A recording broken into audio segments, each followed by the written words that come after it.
Okay, good evening everybody and welcome again to Resident Services. So first duty is, as always, to read out the fire exit sheet. So there's no fire alarm scheduled for this evening. Therefore, if the fire alarm sounds, please evacuate the building immediately. The public exit is located at the rear of this room. Exit through reception unless otherwise instructed and meet in the War Memorial Park. This meeting is being webcast live on the internet and will be available to view on YouTube after the meeting. Please can I remind members and officers that in order to be heard clearly within the room by those present and on the webcast, you must speak directly into your microphone. And please switch your phones off or turn to silent. Right, the next is apologies for absence and substitution. So we've received apologies from Councillor Conquest, Mummalaneni and Lee, Councillor Lee. There's no other apologies, I presume. No, okay. Now, declarations of interest. I know there are declarations of interest because a lot of us do all sorts of things in this area that we're covering tonight, covers a lot of them. So to help Ellie, what we'll do is we'll go around one by one, and if you want to state any declarations of interest, and bear in mind we've obviously got the grants one, and I think that's basically it, isn't it? It's the grants one that was going to have the most impact. So I'll start with Councillor Morrow. Don't think I've got any other than being a member of the gym, which I don't go to. Nothing to declare. Apart from the councillor community grants, if that's covered. Oh, yes. Yeah. Hi, Jackie. So a non-pecuniary potential conflict of interest, as my husband is a trustee stroke volunteer for Neighbour Care. And it's not really a conflict of interest, but with their health and well-being report, you know, I do play a lot of tennis. I play a lot of tennis in the borough. I play a lot of paddle in the borough. I'm sure we all do activities of various kinds. I swim at the aquadrome quite a lot as well. So I don't think it makes a lot of difference, but it's just quite helpful to know that some of us may have more understanding of particular things that go on in the borough than others.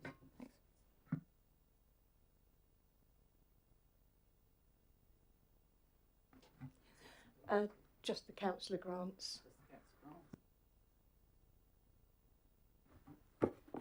And again, councillor grants. Councillor grants, obviously. I also, regarding the funding report, it mentions Proteus as one of the companies that we support. I have jobbing acted for them before and probably will again in the future, although I'm not permanently employed by them at all and I haven't done for a little while.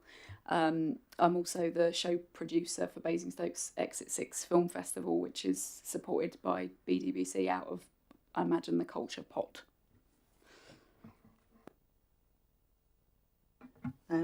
Councillor Grants, I'm also the Town Council representative on Tadley Citizens Advice. I'm also chair of Barlows Park Management Association, which receives CIFS grants, at least 2, and obviously is supported by the borough with a service level agreement. I'm a Tadley Town Council, we support them sometimes. And I'm also the borough's representative on the Tadley Community Association. And anything else you can think of. My family all are involved in lots of sport within the whole area, and obviously Barlows Park delivers football. Councillor Dillow. I've just remembered I do paid contract work for the Anvil.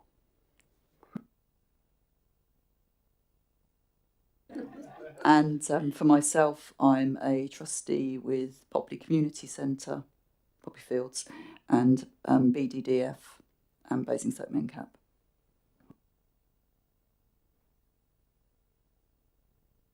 Right, that was the longest bit of doing a declaration of interest, I think, wasn't it? So we now go on to the minutes. Are the committee agreed that the minutes of the meeting held on the 16th of December are an accurate record? Agreed. So I'll now sign them.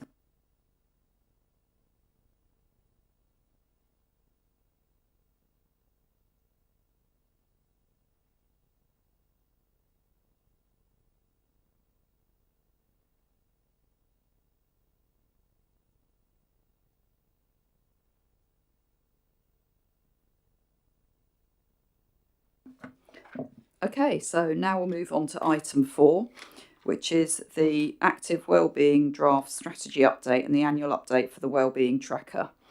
So this report is going to provide the committee with the draft active wellbeing strategy, which has been developed in response to the ever-changing landscape for communities, the council and other public authorities, particularly as the health services move towards a Hampshire-wide ICS. Councillor Morrow is going to introduce it. Councillor Mackay, you maybe want to speak as well.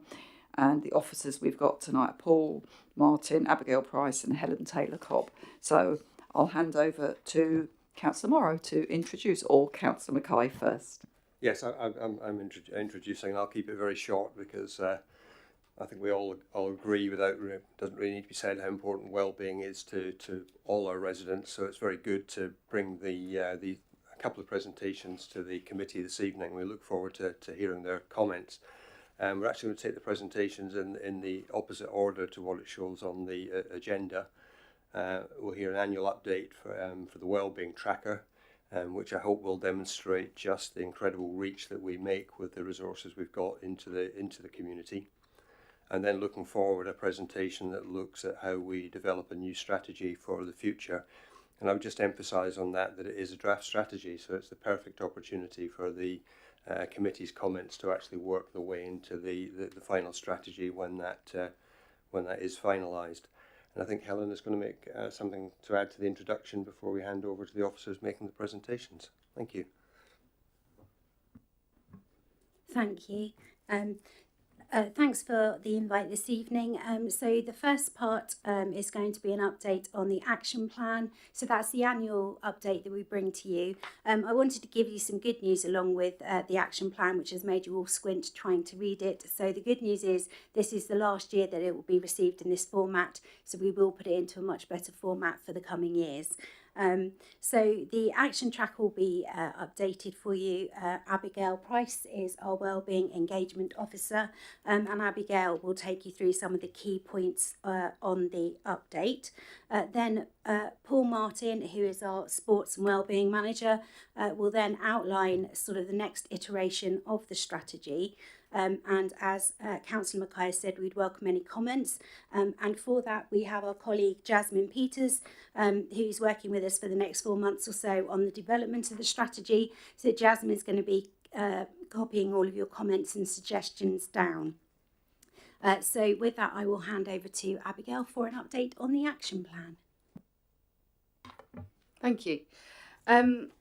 So I appreciate this is quite a lengthy document, so I'd planned to update you on 10 main outcomes spanning across children and young people, adults and older adults. So if we start with the first page, under priority 1, enabling activities that help to reduce obesity for children and young people.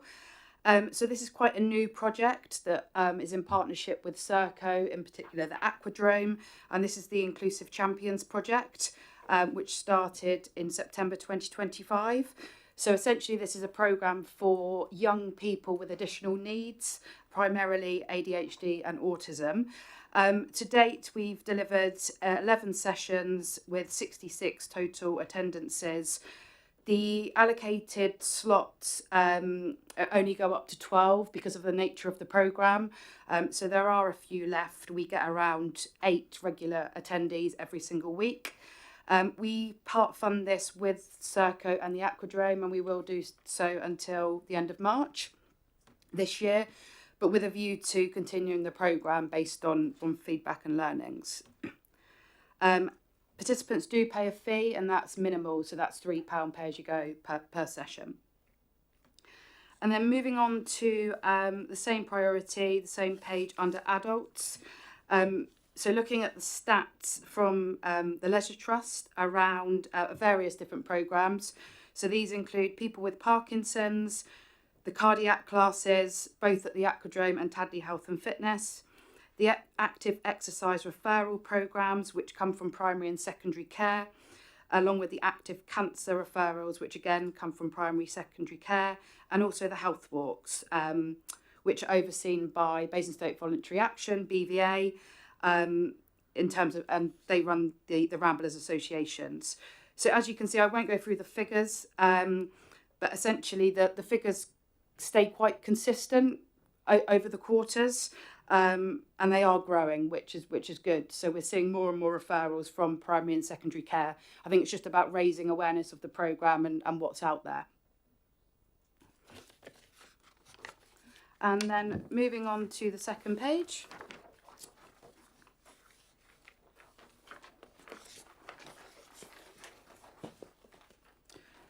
So here again, we're looking at priority 1 under adults, but it's more so families. So this is fairly new. So we applied for a grant from Hampshire County Council for the Active Travel Fund. I'm working in partnership with a number of organisations across the council, so namely the climate change team and the green team. And we were successful in this grant, so we've received £38,000 over a 2-year period. It's very much in its infancy. The money's just come in, and essentially delivery starts around May time, in which we'll be delivering a pilot intervention. There's 3 parts to the programme. The first is finding a training provider to deliver training. So we'll be focusing on beginner training, confidence building and guided sessions. The second point is around providing subsidised or even free equipment, so bicycles, helmets, locks, etc., to those families that need it the most, and we'll be working with the Community Furniture Project on that. And the third is actually, once they feel confident and competent enough to actually ride a bike, those are the guided bike sessions around the borough. So there's 3 main parts to it. The idea is that this is aimed at mainly families, women in particular, for obvious reasons. There's a bit of a disconnect in terms of having that confidence and competence to ride out in the borough, but also their children as well. So in terms of age range, you're probably looking at primary age children. In terms of the areas that we're working with and how we're going to promote this, there's a accreditation scheme with Hampshire County Council called Mode Shift, and this is essentially an accreditation scheme that schools can apply for in terms of the commitment to active travel. So we will be supporting those schools who may be at the very start of their journey on Mode Shift or haven't even applied for the accreditation, to enable them to work their way upwards and, like I said, demonstrate their commitment to active travel. So that's the active travel grant. And then moving on to, again, priority 1, same page, but this is around older adults.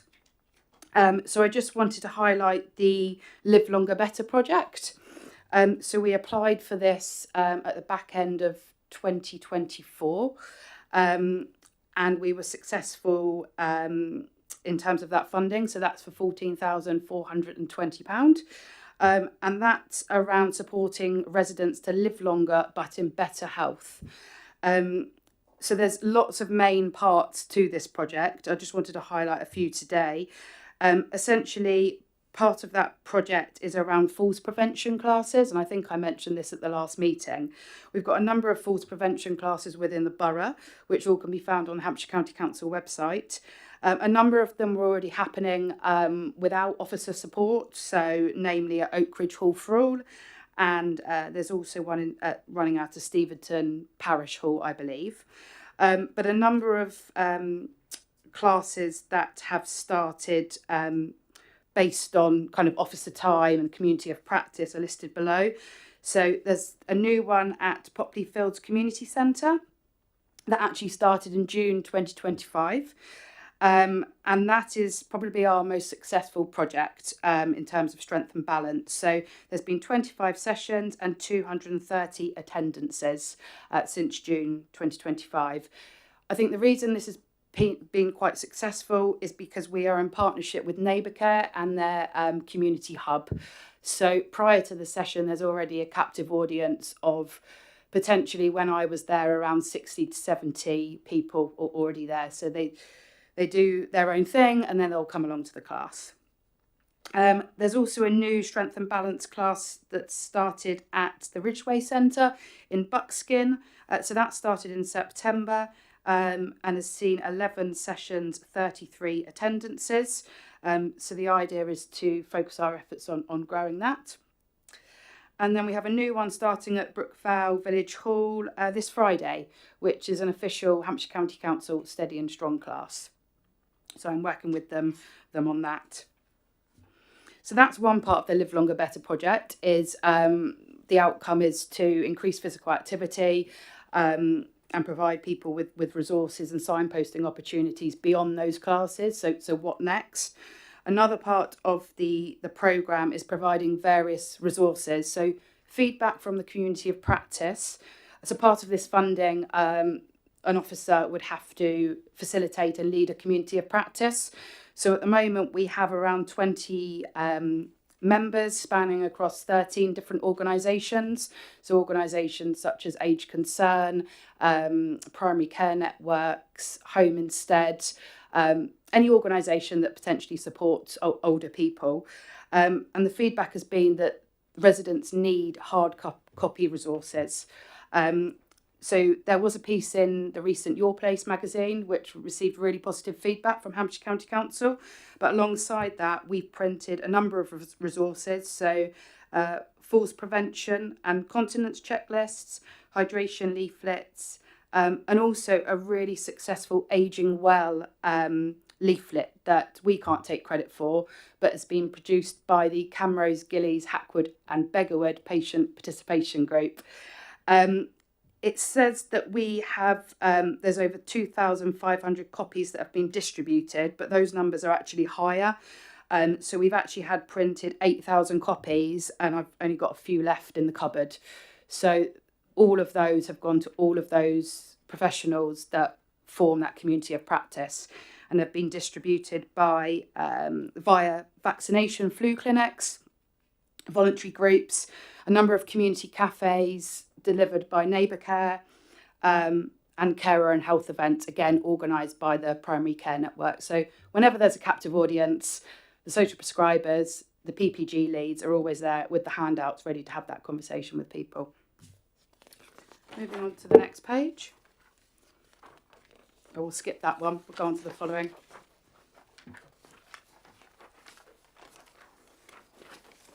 So we should now be on the page which talks about sport in mind. So obviously this is priority 2, enabling activities to improve mental wellbeing, and covers the children and young people part. So we started a partnership with Sport in Mind last year, and since June 2025 we've started a new programme of events operating out of Everest Community Academy. So that takes place every Wednesday from 4 till 5 p.m. And essentially this programme is about supporting children and young people who are suffering with poor mental health. And the stats here from June to December 2025, we've delivered 18 sessions. We've had 11 unique number of participants with total attendances equating to 84. The maximum that the coordinator can take is around 12, again, due to the nature of the children and young people there at the programme. It's for 10 to 14-year-olds. And I was looking at the referrals in terms of where they come from. 88% of those referrals come from schools.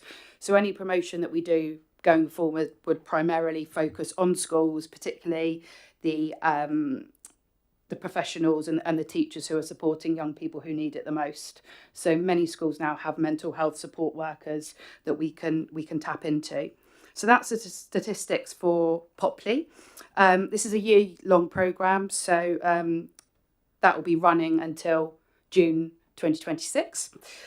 And we've just started a new programme in Tadley, operating out of the Link Community Centre. So that started 2 weeks ago on Tuesday the 4th of January. Unfortunately, we didn't have any attendances for the first week, but I'm confident with the promotion that we're doing and Sport in Mind will do, that will grow. It's worth noting that the numbers at the Everest Community Academy started off really small as well. I think there was one person that turned up. So it does tend to happen. but we just have to keep promoting it and raising awareness of the programme. And I think for us as officers, this is about supporting those young people that need it the most, rather than a universal programme for any young person to come on board with. And then if we just move on to adults, so this is the following row. So I just wanted to highlight the success of the postnatal exercise programme, which started in March 2025. So we're now on our 4th programme, which started a couple of weeks ago. But just in terms of the stats here, from March 2025 to December 2025, we delivered 3 programmes. Each programme is 12 weeks, so obviously we're spanning across 36 weeks. And like I said, we've started another one now. And I think that based on looking at the strategy at the moment, which is obviously in draft, there still needs to be a real focus on supporting these new parents that really need this support. I won't go through the feedback because you can see it for yourself, but I'm really pleased with the feedback from the participants. Not only we're providing physical activity opportunities, but that opportunity to combat an isolating it can be a very isolating time for obviously new mums when they've had children. So this is an opportunity to bring them together. They're all part of a WhatsApp group. Some of them go for coffee afterwards. So it's more than just the exercise. If we go over to the next page.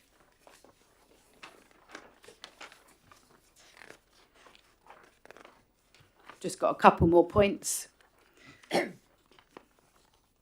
So this is under priority 2, again, enabling activities that help to improve mental wellbeing.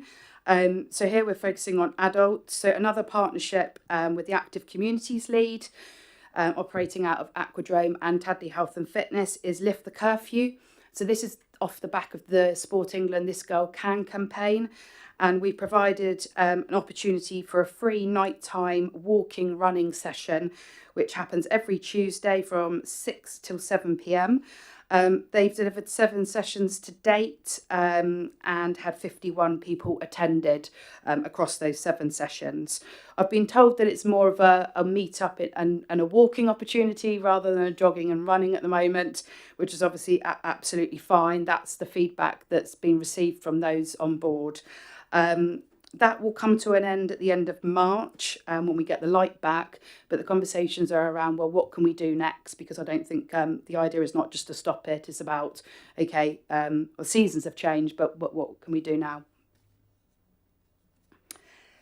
The other project that I wanted to highlight, which is probably the newest project, is Good Gym. So for those that haven't heard of Good Gym is a national initiative run by a charity. They're operating in around 65 areas across the country, and it's come to Basingstoke as of the 26th of November last year. So this is twofold. So the best way to describe Good Gym is that you have the participants who meet in a central location, which for us is every Wednesday, 6:30 at Basingstoke Sports and Social Club. And they will either walk, run, jog or cycle, depending on who's there and what the desire is, to a central location and volunteer. So at the moment, they've delivered 4, they're called missions in the words of Good Gym. So we've supported a charity. So twice now they've been to the Helping Cats and Dogs charity in the town centre and have completely revamped and tidied their shop, which has been very well received by the people who run it. There's been litter picking tasks at the War Memorial and Eastrop. I have been told that they couldn't find one bit of rubbish at Eastrop, so that's very positive to hear. I think they were slightly disappointed though. And then the other one was supporting the actual Basingstoke Sports and Social Club and tidying up their kit room, because they're very kindly giving us the room completely free of charge. So as I said, this is very much in its infancy, but the idea is to grow this both from a participation point of view and those organisations who we can support. The The other part to Good Gym, which I'd like to highlight, which links into Live Longer Better, and this is later down the line, but it happens in other areas of the UK, is helping older adults who are isolated. So potentially people would either, again, run, jog, walk or cycle to an older person that needs it the most. They might help with their gardening or shopping, etc. But there's obviously implications around DBS checks and things like that. So that's later on down the line.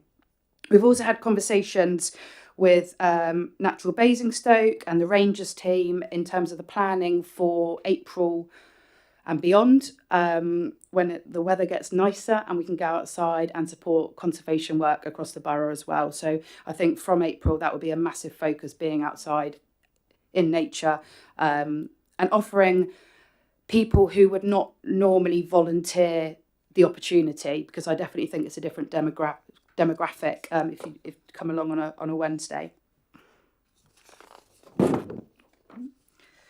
And then going over to the next and last page.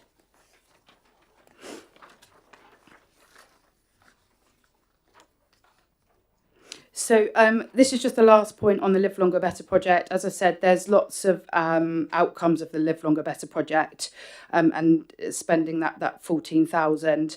So as well as the classes that I've just mentioned and the resources that we've delivered via various different avenues, we've also purchased a number of NHS approved resistance bands that have gone down incredibly well. So these are resistance bands that can be used at home. They come in a really small pack, and accompanied with that is an NHS approved booklet with various different exercises that people can do in their own homes. So those have, the majority of those have all been distributed amongst the community of practice. And you can see here that they've been distributed via neighbour care to their community cafes, at Church Cottage, Brighton Hill Cafe, Bishopswood Court in Tadley, and also the community hub at Popley Fields, and also the GP surgery at the Shakespeare Road Medical Practice. So there's lots of opportunities where these resistance bands can be distributed. We've used around £1,000 of our funding for that, and there is a desire for more. So we will be purchasing more and distributing those accordingly. And I think that's it from me.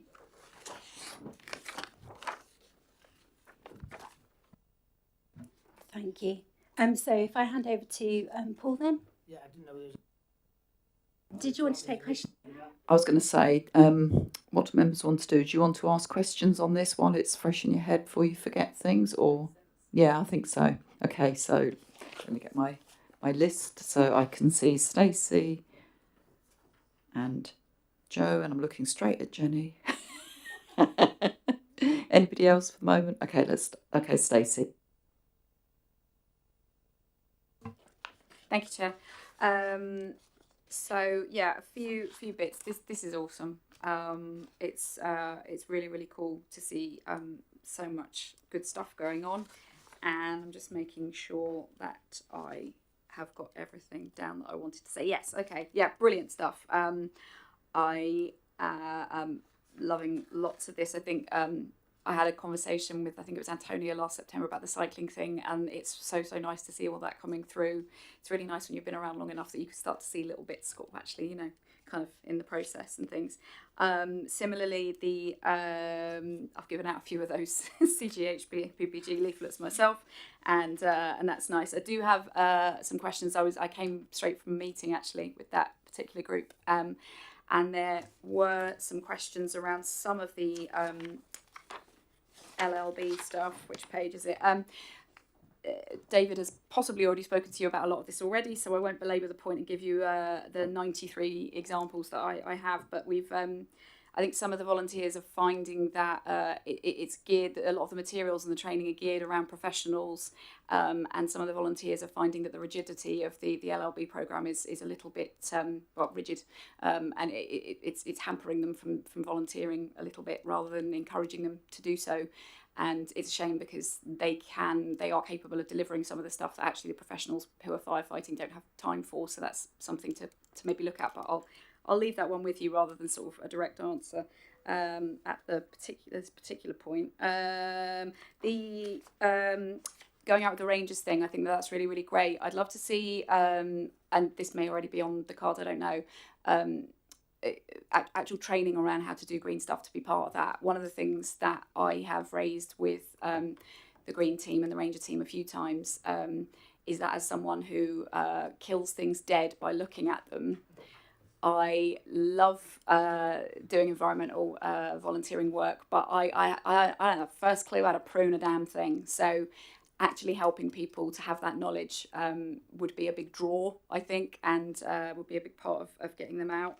And the final thing was, and this was the one thing that I managed, I was looking at last year's tracker as well, just to compare for my own head before Modern Gov died on me. But I noticed that there was one point that piqued my interest around the internal wellbeing team that has been disbanded last year. I think that it was due to be kind of re-upped, and I was wondering what happened there. And that's all for me. Thank you.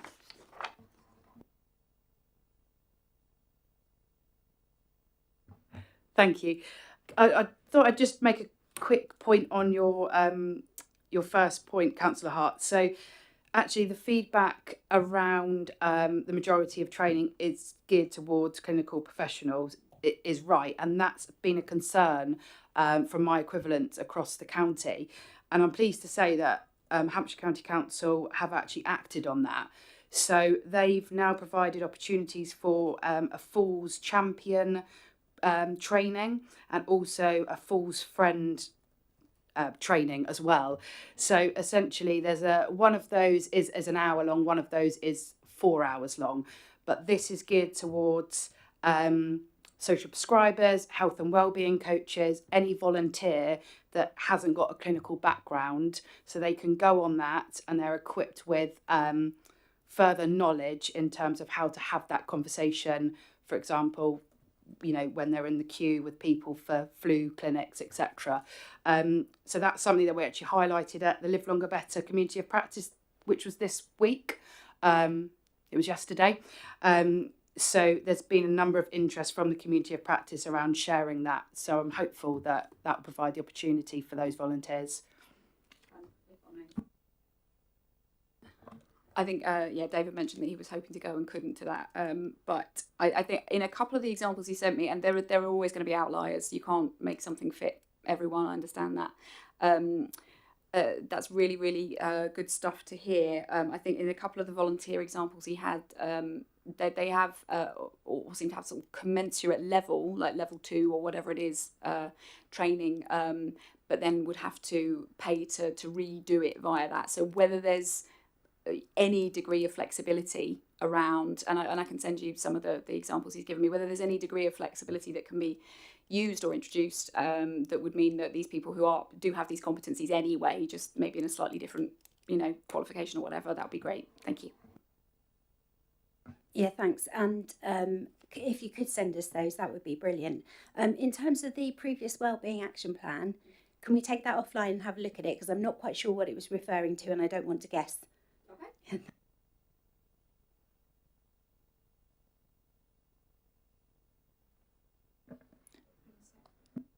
Carry on, Jenny. Thanks very much. Councillor Hart, I just remember you talking about conservation, and I don't think we had a response to that. Having gone to Chinham and Sheffield Park conservation groups, honestly, everything you need to know is given to you on the morning. So they do the safety checks, they make sure everybody's got the right equipment, they bring it all, and any techniques or whatever you need to know, they give it to you. And also what I found really good is there's a variety of things that you can do. So if you're really strong, like we've got some folks around who can really do these things, like Johnny, we give him the get the roots out the ground thing. Other people who are happy with chopping big things down, get choppers and do that. So please do encourage people to come, because honestly, everybody is very welcome. Thank you for that, Jenny. I think I've had a very, very similar experience, actually. I'm glad to say, over at the Hatchwarren and Beggarwood groups. I think that for me, it's more about actively advertising that as such, and obviously that's something I can do, and we can all do.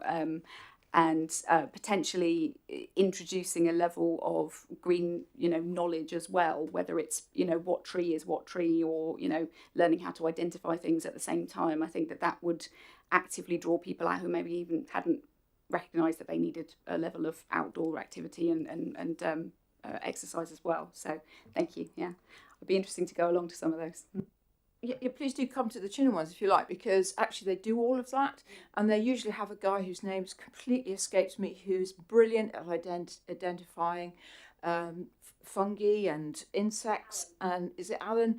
And the kids, we often get the cubs or scouts and kids come along, and he's absolutely mesmerising. You find something, take it to him, and he'll tell you all about it. It's really, really.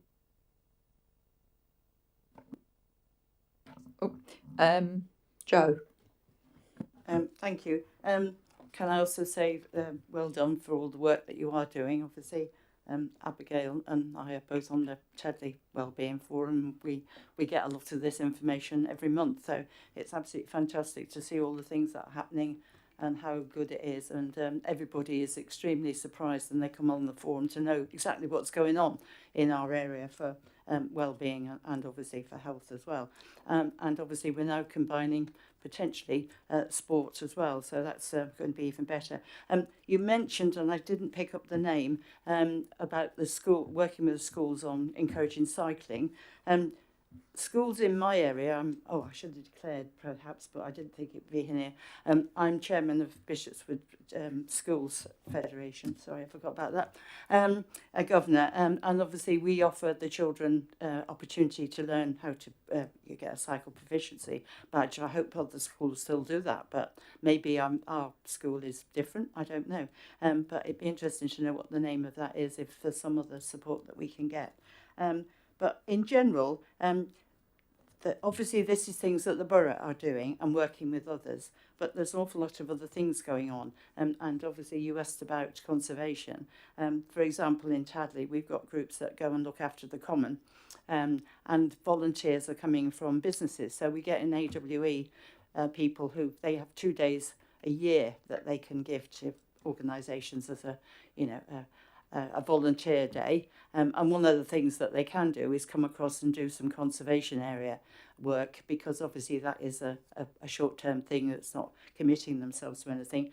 And we've had them come across and do some gorse. So we had the experts came and showed us how to remove the gorse and have the equipment. The biggest issue we got in the conservation is that to get the work done even quicker, it would have been much better to have some really high-powered tools, but we are not allowed to use them as volunteers because we are not suitably trained.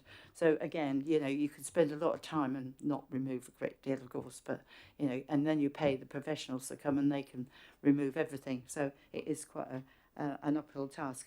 But there's also a lot of things going on in the areas, and obviously as a town councillor, I know the parishes have got lots of things that they're also doing. One of the things that's not mentioned in here is the things that can be provided by parish and town council, such as outside gyms, which are free to use, to walk in. We've got 2 in Tadley that the town council paid for, and the public can just come along and use them at any time of the night or day, and night if they wish to, and it's free to use, but obviously you have to maintain the equipment. But again, it's encouraging people to be active, and maybe we don't know about all the things that do go on that people know about.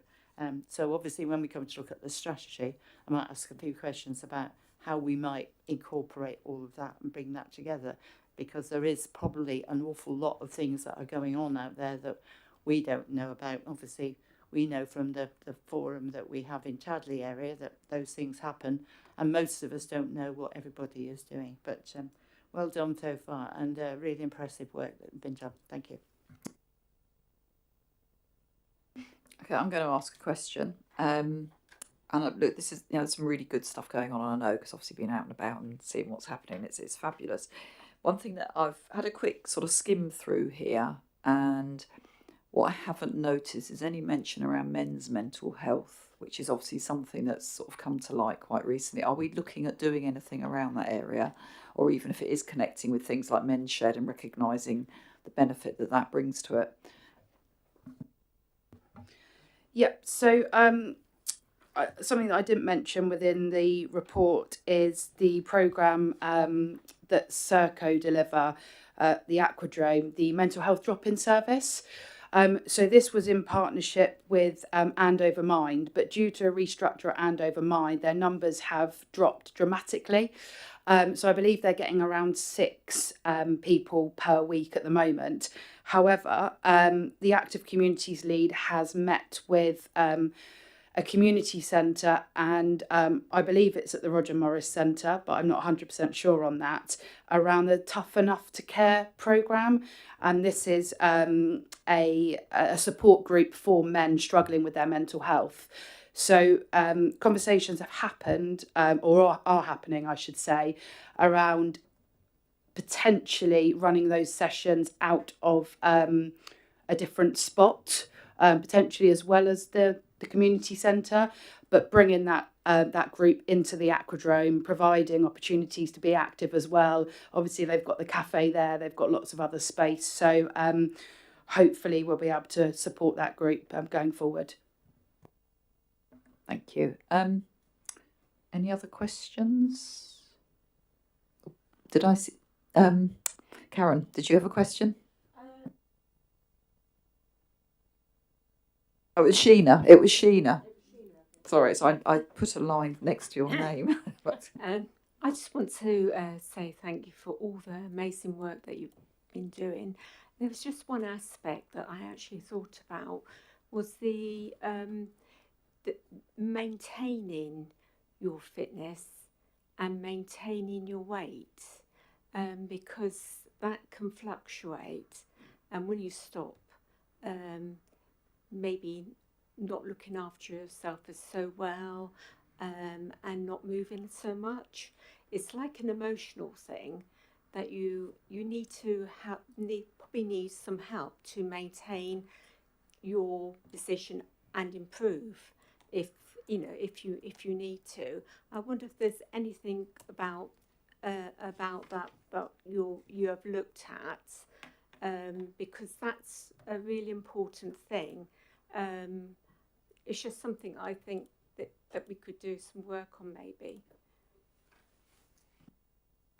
Yeah, so I think once we've drafted the next iteration of the strategy, one of the things that we'll then work on is the revised action plan. And I think that it's quite a timely point that you've raised, given the advent of Mounjaro and other weight medication that is now out in the market and the people are using.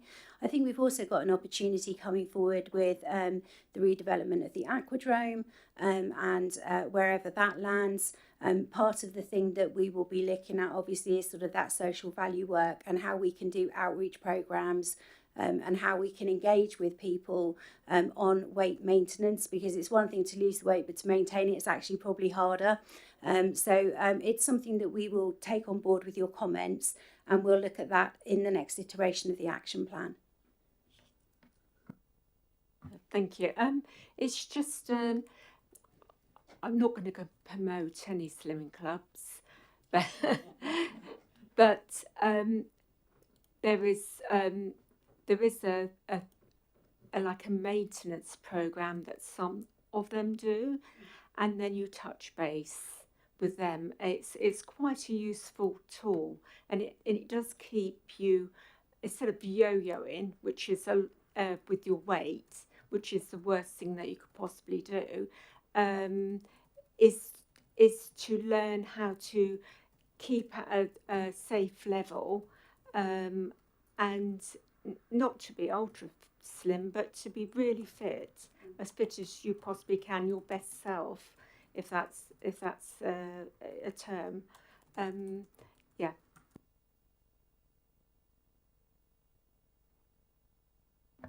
Sure. Thank you, Chair. I think it's a really good strategy. I just wanted to just raise a query about, obviously, there's a heavy reliance on third-party groups to carry out this strategy for us. So is there any sort of strategy, well, in this strategy, is there any sort of plan B if those third parties are unable to carry out what you hope they do? Because obviously, and the second bit is obviously, how is this strategy going to focus on our most inactive and also our most isolated residents? Because obviously there are a lot of people that all come to community centres and love going and getting involved, but how are we actually getting to the people that are isolated or most inactive that just don't get out? Yeah, so I think one of the things that we use is data-driven evidence.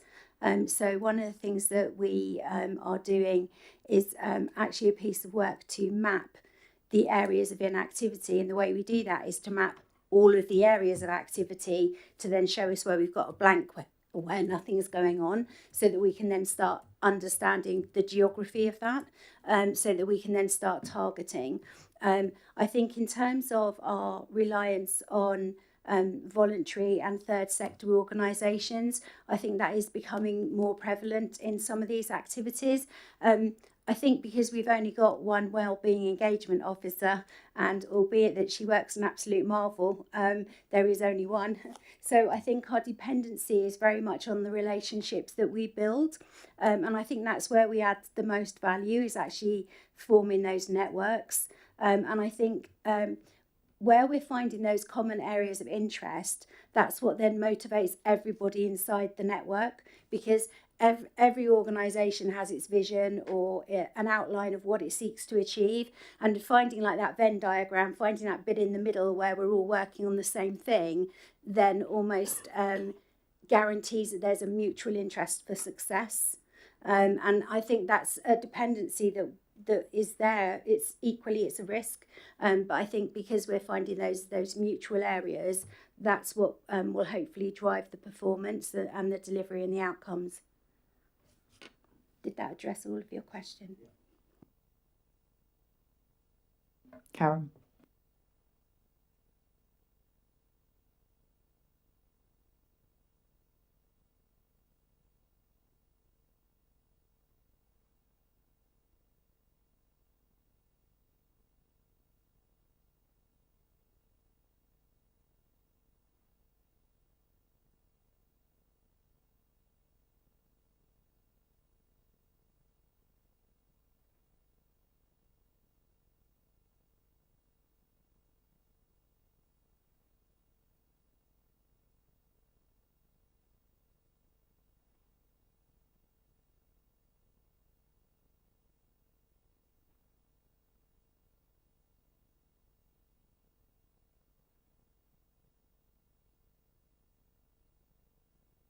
Sorry, but do you want me to start again?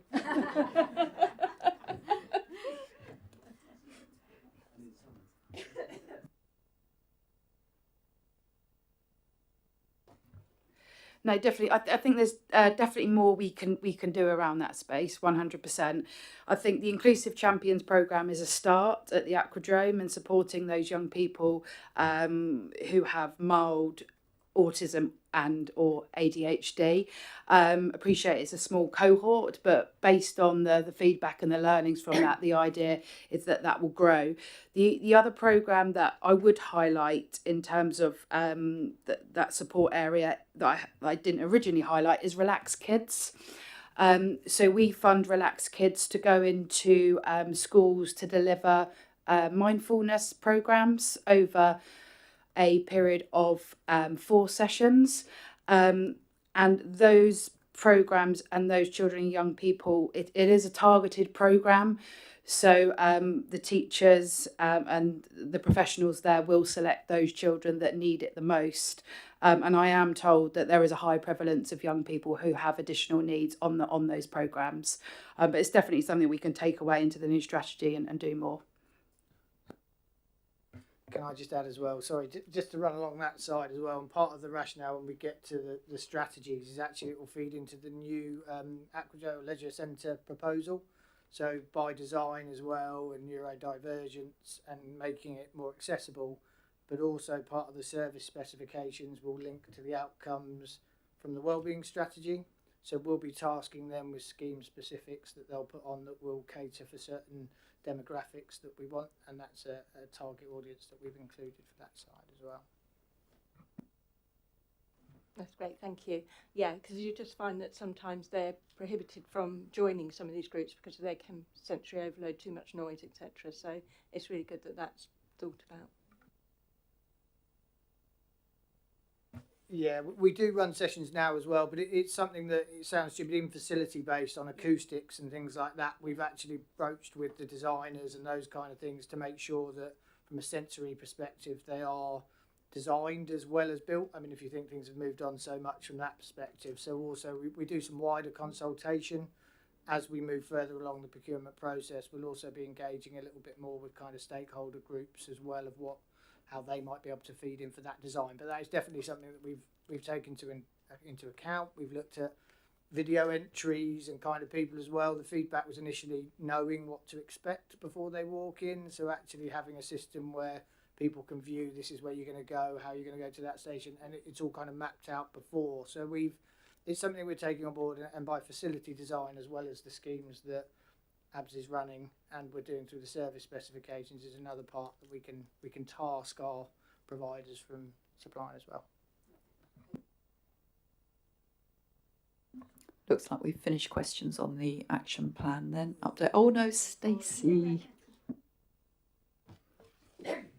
I'm saying, sorry, one tiny point that Karen reminded me that I wanted to ask. Appreciate what you've just said about the additional Relaxed Kids programs that's populated by neurodiverse kids. The specific sessions for the kids with ADHD and autism, are they diagnosis dependent? No, I'd have to check. Oh, thank you. Okay, I think we are ready to go into the strategy. No problem. I'll just put out a few slides just to mainly talk through the process of what we've done from how we've changed and shifted from previous strategies and how it all aligns, and then we'll get into kind of feedback from the strategy from yourselves. So the outcome, just going to allow me to come through. There we go. So obviously the purpose of the meeting, we've done the initial part, but this will be feedback from yourselves. So originally, and this is how it was set up, we have the strategic plan for sport and recreation from 2012 to 2025, and we found that a 13-year strategy was quite a long time to have. Lots of changes that happened within the 13 years, and things have evolved, and it's not able to necessarily capture things that would be for current requirements. And we, in 2022, introduced our first ever wellbeing strategy for a 3-year period. And this is what we've reported back on for the 3rd year for today earlier. And we felt that 3 years could be extended a little bit further as well.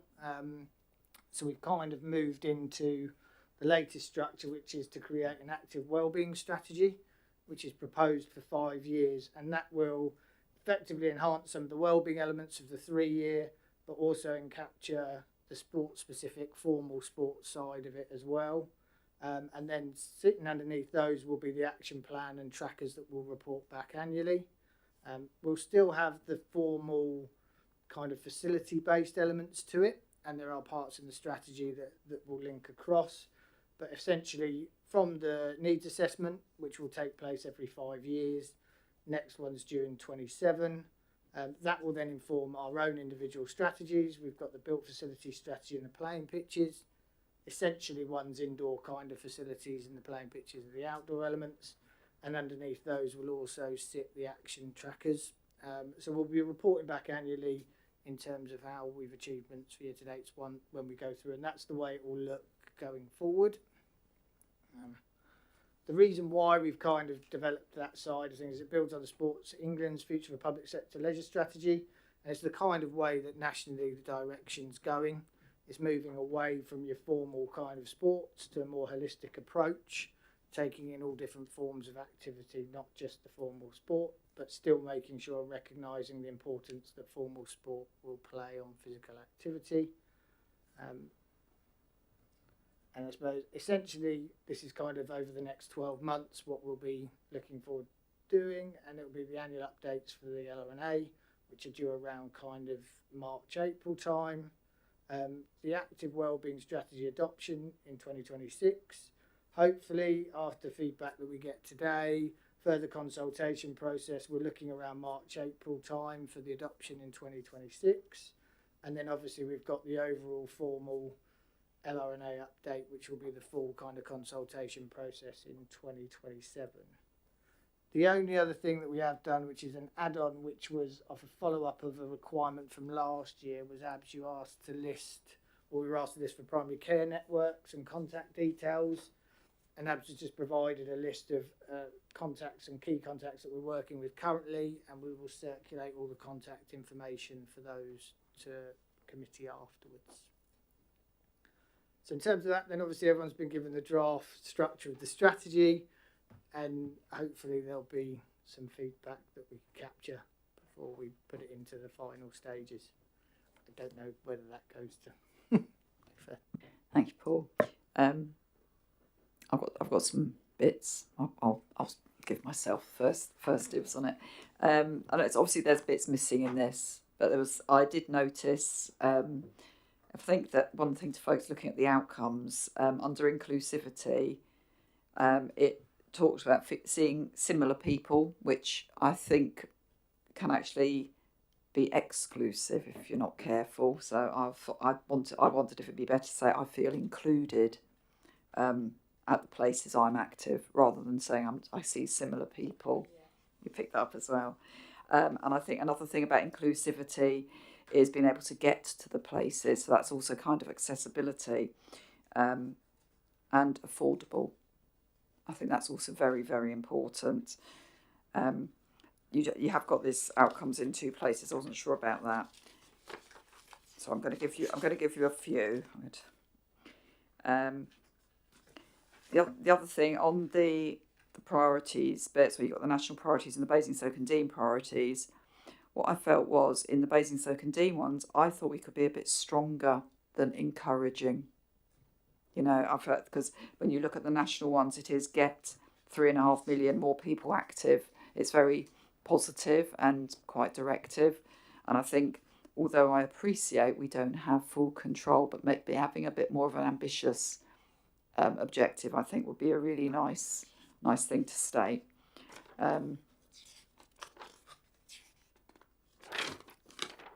Sorry, folks. Opportunity and accessibility, that was again on that side of it. And I think obviously the mental health being a bit lower in the borough, I think we need to make sure we're really focusing on that one. You've mentioned here with the action plan and stuff about the GPs and things. It doesn't come out with the sort of the links with the health service very strongly, I didn't feel, within the strategy. And I think I've mentioned this, possibly I think I've spoken outside of this meeting, but I'll say it here, is the opportunity to engage actually with the business sector of health and wellbeing. We have lots of little independent gyms and things, and they'll be looking for business and things, and I'm sure there could be ways of doing it. One thing, as those here know, particularly the learning disabled community, are the ones that are very underserved. That comes out in the DOME thing as well, which is about cost and accessibility and opportunity and getting places. So that was something else. And I've nearly finished, folks. And I felt there was almost a summary in the strategy, because obviously this moves very much away from the previous one, which was much more specific, as you've said, and that was a deliberate idea. But obviously this needs to show that it can tie in with an action plan, so making sure it does. And to me, I thought the overriding thing is that BDBC provides place and facility in general, and they contract out and engage with and for people and maintain place, and then work with partners to ensure delivery. And I think that's something I picked up in the Sports England thing, was the importance also of maintenance, because maintenance gets people coming back. So things like, and we can be talking, and Joe's already mentioned, like the outdoor gyms, because I know we've got 3 lots in Popley and they're in a pretty poor state of repair. And then obviously like the muggers and things, and you and I have spoken about that. So making sure even, it's not necessarily making sure the big aquadromes, it's sort of stuff like that. So that was, and I put also about engaging on NHS initiatives. And I'll shut up there and give other people a chance to say something.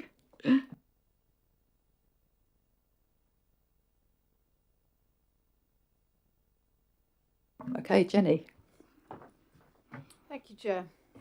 I was thrilled to bits to see this draft strategy because, it's been something that I've been banging the drum about for quite some time in the council. There's the inextricable link between activity and mental and health and physical health and well-being. And I know that we're not funded for this, but as we move towards a unitary status, this becomes part of public health and other activities. So it's really good that we're doing this now. I think the data that's in here is really, really good, talking about how long it takes to get to facilities and the heat maps around deprivation and everything. It's all really, really good stuff. And I think it's a very good basis to then move to where you focus your action plans. So, I think it's a good base, and it's what comes out the other end is really important, I suppose. But it's a brilliant start. My comments are really fairly basic stuff. Looking at the areas, so for example, you're talking about some of the demographies about people who would benefit from more activity. So, and one of the groups that occurred to me when I was reading through this was talked about young women, particularly postnatal young mums. And one of the things that's not mentioned in the map, because there's so many different sports and activities in the borough and you've got to limit it in some way, but there is a map, I don't know that there's page numbers here, page 36, there's nothing in there about netball. And I'm surprised at how many young women and young mums want to play netball, enjoy playing netball. And it's flourishing in the borough, and I think if we could include activities like that which specifically encourage that particular group, that I think that would be really, really helpful. The other thing that I find very encouraging is that I've noticed naturally occurring little walking groups and things like in Sherford Park. The over 55s there have created themselves a little over 55s little walking group or at 2 o'clock on a Monday afternoon, and they advertise it locally. Anybody can come along and they have a cup of tea afterwards, and that kind of thing. It's actually not something we as a council particularly need to do anything about. It's just lovely to see. I think they see other people doing it and then they think, well, why don't we do that? I'm told I need to take a little walk. Well, why don't I do it with friends? So I think looking at the gaps, the demography gaps and those things, and I think in creating action plans which address those, I think is a really, really good way forward. I will do a little plug for paddle, and Paul will do a smile here, because I've already emailed him about it. But I've been really interested in how the paddle courts in Basingstoke by the station, how many young people, young men and young women, go there and have an absolute ball. They're thoroughly enjoying playing it because it's quite an easy game to get into. And yeah, it's good fun. So I think that if we are able to build some paddle courts in the Memorial Park, and we get it right, one of our members of this committee said earlier, one of the problems about getting into activity is access. If we make it costly, people can't access it. And I've said at this committee before how disturbed I am at how expensive it is now to play at the Memorial Park. It's not affordable for people like me to go and play there. Now, Stratton Park is still accessible. So, people can go and play tennis at Stratton Park without having to spend a lot of money there. But I would just put a plea in for, if we do get these paddle courts in, can we think about ways of making sure that people from all parts of our community have a way of accessing them. And I don't mean one day every 6 months you have a free chance to go and play. You know, people need to be able to play on a regular basis. That's my little plug for paddle. Thanks. Joe. Yes, thank you. In general, I'm going to plug the rural areas, and obviously from all the data and all the evidence and all the spots on the bits of the maps, it is pretty obvious that those of us who are unfortunate not to be living in the centre of Basingstoke probably don't have the same level of activity availability to us, except of course we have a fantastic countryside which we can all use for free, taking Jenny's point. So I think, I know at one point, and I don't know where it's gone to, that we started looking at each of the wards to see what was available in the wards, because it's been mentioned before, there are community centres that aren't the borough's community centres.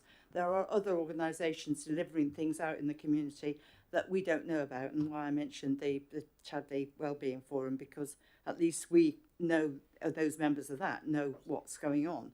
But I wouldn't know what was going on in Evingar or in other parts of the rural areas, and there's probably lots of things that are going on. I know there's an awful lot of people who are setting up walking groups, just ad hoc, and going out and doing their own thing, which is great. And obviously the deprivation and the health of people in certain areas. I went to the PPG meeting, the Patient Participation Group meeting for the Tadley partnership, medical partnership, and they are very keen with the new NHS strategy to move forward with anything that they can do. And our social inclusion people are involved in our strategy, and I think they're coming to a meeting tomorrow to talk about other things moving forward.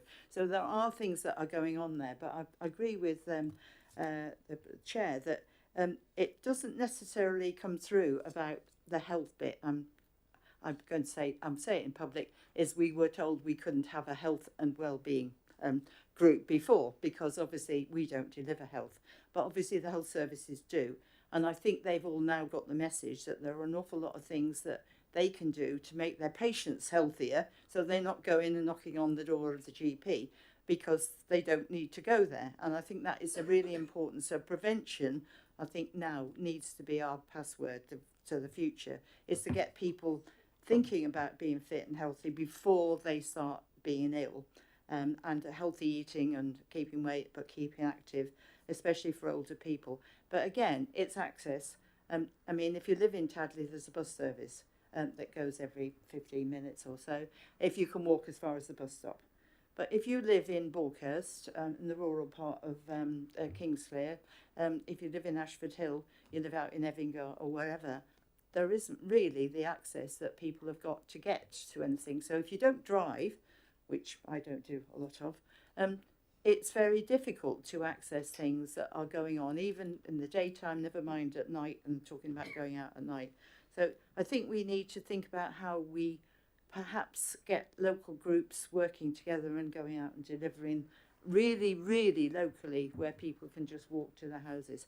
And I know that's not possible if people live in the very rural area, but obviously that is a downside. But I certainly would like us to think about what is being delivered already and how we can join those people up together, because I think we do have a lot of things that go on that we don't know about, and encouraging them to do things. Again, my comment on the strategy was, I know that you're now putting the sport in with the well-being. And I personally, because I'm involved with sports clubs and delivering sport, formal sport, obviously, is I hope that sport doesn't get lost within it. And I know it's important, and obviously one thing that I do when I'm trying to get money for the sports facility that I am chair of, is that I do emphasise how important it is that we do have sport, organised sport, for people's health and well-being, because without it they wouldn't have that opportunity. And of course we need to think about the volunteers and the people that have to run all these things, because obviously nothing happens without volunteers, because most community organisations don't have paid volunteers. They have volunteers who do it for absolute nothing, and it's getting very difficult to recruit. So I think we need to think about making sure that we don't lose the opportunity to promote the sports facilities that we have got, and make sure that they continue to operate. That may be a personal plea for me, but obviously it's important that those clubs that exist have support to continue to deliver what they already deliver. And it's very difficult at the moment because I do know, for example, our youth section are saying that they're losing coaches. So, you know, they're not having young people coming along volunteering to run the teams, so the number of people who could access it are going to fall. So it needs to be a nuance. I don't think we need to get rid of the facilities for sports. We need to concentrate and mix and match and make sure it doesn't get lost within this new strategy underneath. But that's a personal thing. Thank you. Thank you. Yeah, I think we completely recognise that the priority of organised sport still needs to be recognised. So I think on the diagram that Paul shared, it showed that there's a separate action plan for wellbeing. There is a separate action plan for sport, and there are two separate action plans connected to the to the facilities themselves. So the idea with this is that the strategy outlines the holistic view that we want to take, which is that well-being is about being active, and that could be a walk in your local park.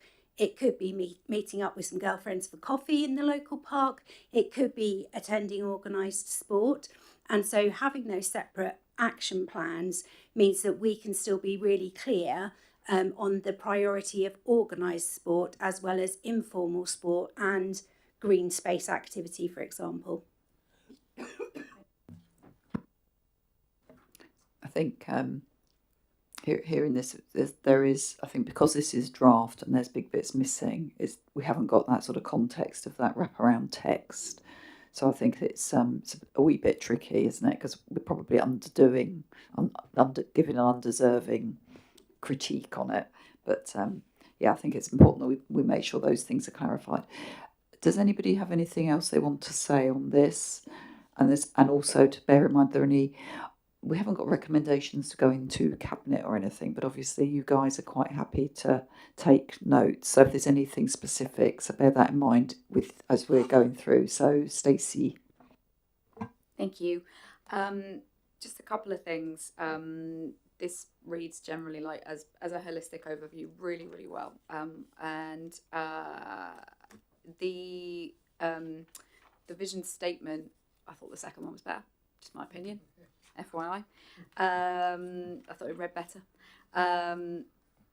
I had a couple of thoughts on, obviously this is an overview, so you can't get too granular with it, I understand that. So I don't know if there is space elsewhere in some of the reports that flow from this to get some more granular information on some of the data. Particularly, I was looking at on page 27. You've got the health profile. I was wondering how deep that information goes in terms of health profile by demographic, because then that links back to where you're doing all that great stuff in the action tracker about some of the characteristic groups and demographics that are being specifically targeted. It just sort of, ties back to that as well, which is really, really great. And similarly, this was like a specific one that sort of jumped out on page 33. You've got the bang for your buck table, if you like, where you're looking at the wellbeing values for selected groups. The first sort of most common one is disability. Do we have the sort of access to information that breaks it down by specific disability? Because obviously the sort of support that will allow a disabled person to access wellbeing in sport is going to be very, very different for a neurodivergent person than it is for a person who uses a wheelchair, for example. And the second one is intersectionality. Two or more or characteristics of intersection there, and I was wondering, how sort of deep we go into which particular characteristics those cross points are at for the same purpose. I don't want answers on all of that now. It's just, things. Thank you.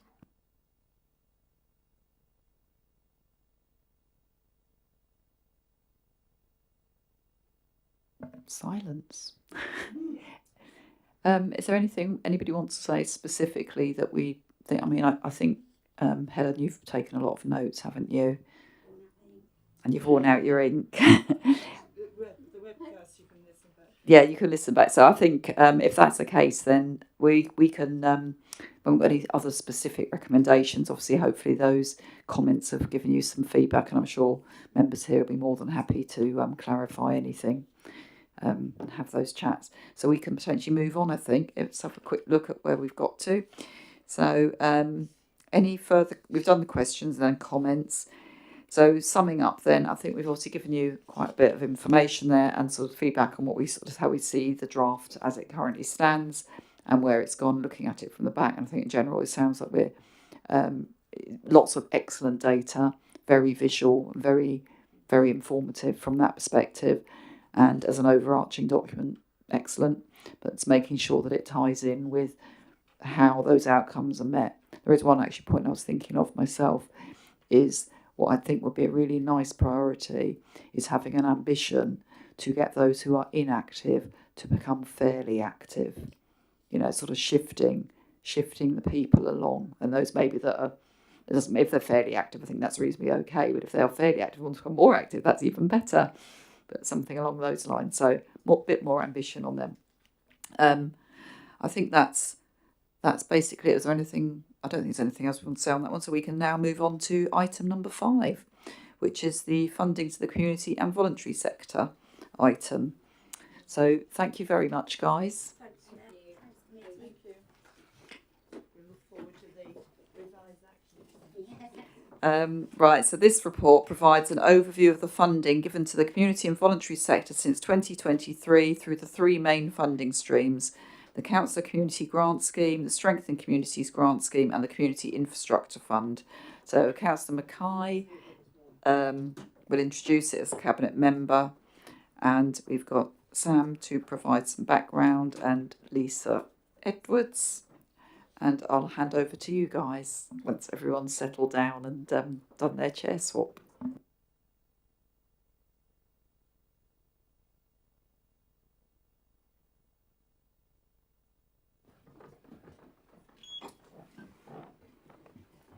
Thank you, Chair. I think it's quite a good moment actually to thank the committee for their contribution to the previous item, because time and again in that discussion, the importance of community organisations and volunteers it ran through it like a thread, and we are extremely lucky in this borough, town and country to have such a vibrant voluntary sector.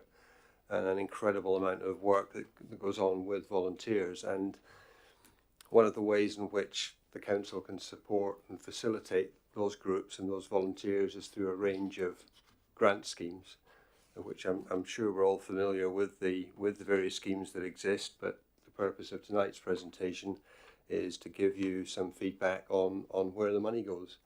So in order to do that, I'll hand over to the officer team. Thank you. Thank you.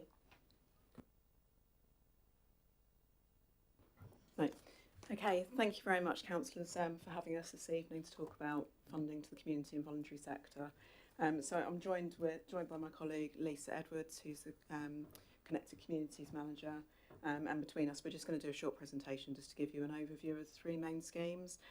We haven't included the strategic partner contributions within the presentation because the appendices to the report provides the detail on that. So we'll just focus on the 3 main grant schemes that we've got running at the moment. So the council's got a proud history of working closely with the community and voluntary sector, as Councillor Mackay has already said, and we recognise the significant contribution that's provided to the borough, to our residents, and also to the delivery of the council priorities. So following a grants review that was carried out during 2022 and a subsequent cabinet decision, and then a further report to committee relating to the grant funding that was provided at the time, there were some changes made to the funding arrangements for the community and voluntary sector, and there were 2 new grant schemes that were launched following that work. So what we've done is we've focused on the period since that went to committee the last time in 2023. So next slide please, Lisa. So just starting with the Community Infrastructure Fund. So this was established to help organisations who run community facilities to make improvements to them. Since 2023, there have been 28 projects which have been funded across 17 wards, and those have included a range of infrastructure improvements to community centres, to village halls, to arts and culture venues, and to charity and sports facilities. So just to give you a bit of an overview in terms of how the split of that funding has gone around different types of venues, and then also the range of different projects that have been supported through that fund. So next slide, please. So the Strengthening Communities grant was introduced to help strengthen community and voluntary sector organisations across the borough. Over the past 3 years of the scheme, there have been 43 projects funded which have focused on building organisational resilience, and this has included expanding services, raising income, increasing efficiency and developing volunteers and staff. And again, we've given a breakdown just in terms of the percentage that has gone on different types of projects and across the range of different themes that those have supported as well. Next slide, please. So, and then the Councillor Community Grants Scheme, which I think you're all very familiar with, and thank you very much for all of your support with this scheme as well since its launch. So this was launched to enable ward councillors to provide small grants to organisations supporting residents within their ward. There is a pack that's produced to support councillors with deciding how to promote the scheme in their areas and how to utilise their allocation, and that includes the scheme criteria. It also provides promotional materials to help with pushing up through things like social media channels. Since 2023, there have been 159 grants awarded, and many of those have supported the smaller community groups within wards. So these schemes are regularly promoted through a range of different channels, so through press releases, through social media campaigns, through Your Place magazine. There's articles about who's received funding in quite a lot of those editions, and that's an area that there is some really positive feedback from residents in terms of that they like to see information around different types of groups and activities that are receiving funding. Basingstoke Voluntary Actions Funding newsletter promotes these opportunities on a regular basis out to their member organisations. They're also circulated through networks and forums, and also by councillors within their wards. We also BVA also run Meet the Funder events, which Lisa and other team members go along to provide information about the schemes, and also to offer out follow-up support to any organisations that might be thinking about applying. We also provide member development training through the Member Development Programme on an annual basis about the different schemes. So organisations that receive funding are required to provide monitoring information relevant to each scheme and to whatever their project is that they've requested the money for. And that's to ensure that funds are used as agreed and that they have the intended impact. Any unsuccessful applicants are offered feedback, and they're offered follow-up support to help improve future applications to increase their chances of accessing funding, either from us or from other organisations. I'll now hand you over to Lisa, who's going to give some examples of the types of projects that we've supported.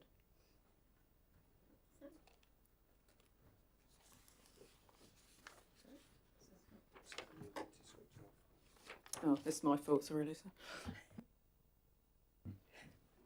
Thank you. So I've just pulled out some examples on the following slides to try and give a flavour of the variety of projects and groups that have been supported through these grant schemes, and most importantly to highlight some of the outcomes that have been achieved through the funding that's been spent. So we've had a number of councillor grants awarded to volunteer groups who are looking after some of our green spaces and delivering biodiversity and gardening projects, which have been mentioned in the previous item actually quite a bit. One of the examples on here is the Community Kitchen Garden of Overton. For a fairly small grant amount, they brought some fairly basic gardening equipment, but that's made a big difference to the volunteers working at the site. So I think that bench gave them somewhere to sit so they could have a rest. And they also brought wheelbarrows, kneelers and trogs, which made the work easier for those volunteers. And also, I think a nice one here was a fire bowl, so that they could have some social events and gather around that in the evening all to support those volunteers and make it a more enjoyable experience while they're giving their time. So grants have also gone to support projects improving accessibility. So whether this is accessibility to physical spaces, so an example from here, Cliddesdon Village Hall received £10,000 in a community infrastructure fund to replace some doors to the patio area. I think what was important here was that there was previously a fairly small step from the main hall out onto the patio area. But it meant that, for example, someone in a wheelchair would have to go quite a long way round to get to that same space. So during the summer, when they would open the door out, it was harder for them to get round. And it was also really drafty, which made it uncomfortable for people using the hall in the winter. And feedback from the Women's Institute after the doors had been replaced said that the work has made a significant difference to the environment and access for our members. The change now means it is much easier for those with limited mobility to access the outdoor space safely. During the winter months, the eradication of the draft was also very welcome. And moving on, looking at grants that, sorry, on the previous slide, I'm charging ahead. I also wanted to highlight the Basingstoke Voluntary Action BVA. Again, this was a Community Infrastructure Fund grant, which enabled them to create a patio and improve the accessible toilet facilities on the ground floor at the orchard. And this enabled them to accommodate the establishment of a new facility for the cafe project, so as well as the facility that they have at the Dome in Brighton Hill. They now operate out from a town centre location on the Memorial Park, and through this they can provide more training to young adults with a learning disability. So this particular project has benefited two key local organisations and ensures that profits generated go back to the community through rental income for BVA, as well as operating profits that can support the cafe project to deliver that much needed training and providing accessibility to employment for those who may struggle otherwise to get that training opportunities. So moving on, children, families and young people. Popley Fields Community Centre is an example I just wanted to highlight from these examples. So they use their Strengthening Communities funding to recruit a new member of staff, and that person who is still with them has been a real asset to the centre. They've greatly improved their website, they've improved their social media activity and their engagement, and developed new family activities. And this has included a Father's Day activity, an inflatable fun day, a silent disco, and a Taylor Swift tribute act, I believe, that was very popular. And they've also developed programmes of summer holiday and half-term activities, which have included some things that sound fantastic: bounce and splash, adopt a puppy, slime and lava lamp workshops. And they've all been really well attended and mostly fully booked. From January, this new role is now self-sustaining because they've been able to secure a organisation called Cosy Kitchen, who run a cafe from the centre now regularly from a Wednesday through to Sunday it is currently, which provides them with a secure income and also provides a community cafe for the local residents. So all of that goes towards helping that sustainability, keeping that centre viable, and able to generate the income that they need. Could I just ask a question about the youth outreach services? Yes. Where's that based from? Shall I address that now? Please. Yeah. So Youth Options is a youth organisation that delivers activities in other parts of the south. I think they're mainly a sort of southeast organisation, aren't they? So they've started looking at doing outreach services. So they're working with our community safety team and looking at areas where there are perhaps ASB hotspots and looking at doing outreach activity in those areas, linking in with lots of other agencies, so through the police as well as our team and other youth organisations. It's in its early stages, so it was awarded funding this year. So they've kind of started going. They've started doing some outreach, the aim is that that's built up, and we've been able to combine this funding with some police and crime commissioners funding to maximise the benefit that we can get. But the aim really is to support them to establish themselves in the borough, so that there's that base to move on from. Okay, so supporting vulnerable residents. So got some examples here covering support for people with autism, people dealing with bereavement, end-of-life care, social activities and support for veterans as well as older people, and again learning disabilities. So MenCat received 14,000, just over 14,000, to support them in doing fundraising activities, and through that grant period they actually secured over 200,000 for the charity from that 14,000 investment. And again, there's kind of a quote on the slide here, sort of showing how important that support was to them. The ability to deploy this additional resource saved the charity from closing and resulted in them making a small operating surplus at the year end, reversing a loss-making trend from previous years. So ensuring that they can continue delivering the services that they do in the borough. And again, St Michael's Hospice, so they received infrastructure funding to replace heating and air conditioning system, and since that's installed they've seen an 80% difference in energy efficiency, so as well as cost efficiencies, there's environmental savings as well there. So moving on to looking at supporting health and wellbeing. Again, just picking out one of the examples on the slide there, St Maryborn Bowling Club, again a relatively small grant, which went on training to train new volunteers to be able to safely manage the green. And the feedback from them is that their volunteers are now able to maintain our green properly and safely. This avoids us having to pay for expensive specialist contractors. This enables us to keep our club members' subscriptions very affordable, supporting the sustainability of our club and the community benefits arising from the continuation of the club.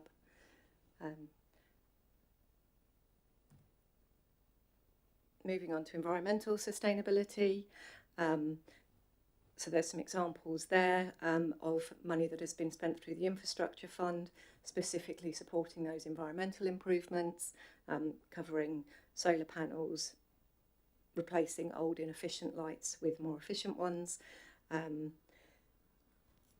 also a councillor grant to Borghurst Repair Cafe, which again is just highlighting a fairly small amount of money, but the results that they achieved in a really small space of time. Through that, so the grant helped them to get going, and after 5 events they had helped 550 customers with 528 volunteering hours, fixed 276 of the 387 items. A credible fixed rate of 71%, I'd say that's a really good fixed rate, saving customers a minimum of £10,000, stopping things going into landfill and making CO2 savings. So there's lots of benefits to a fairly small investment, and again that really supports those volunteers who are putting all that time and hours into delivering that service.